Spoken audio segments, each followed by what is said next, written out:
আমার সেই বানানো চুলাটা আমি রং করেছি। আমি বলেছিলাম আমার ছেলেদের নিয়ে আমি এই চুলায় একদিন পিকনিক করব। সেটা আপনাদের সাথে শেয়ার করব। তো আমার ছেলেরা বলল আলু ভাজতে। আজকে আমার এই বানানো চুলায় আমি আলু ভাজবো। প্রথমেই আমি আলুগুলোকে আমি কেটে রেখেছিলাম, ধুয়ে ফ্রেশ করে রেখেছি। এখন এই আলুর মধ্যেই দিয়ে দিচ্ছি পরিমাণ মতো লবণ, হলুদের গুঁড়া আর কিছুটা আটা। এখন আমি বেশ ভালো করে মেখে নিচ্ছি।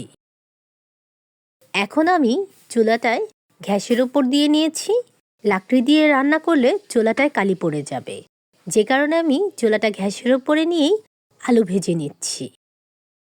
এই চুলায় লাকড়ি দিয়েও রান্না করা যাবে, আবার গ্যাসের উপরে চুলাটা রেখেও রান্না করা যাবে, দুইভাবেই করা যাবে। তো যাই হোক, আমি ছেলেদের জন্য আলু ভাজছি। আলুগুলো আমার ভাজা হয়ে গেছে।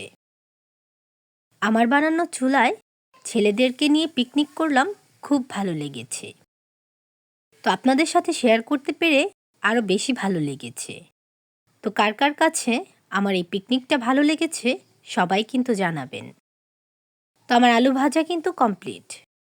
কার কার কাছে কেমন লেগেছে অবশ্যই কমেন্ট করে জানাবেন। আপনাদের কমেন্টের অপেক্ষায় রইলাম। আলুগুলো কিন্তু একদম মোচমোচে করে ভেজে নিয়েছি। তো যাই হোক, আজকে চলে যাই, আবার দেখা হবে। আল্লাহ হাফেজ।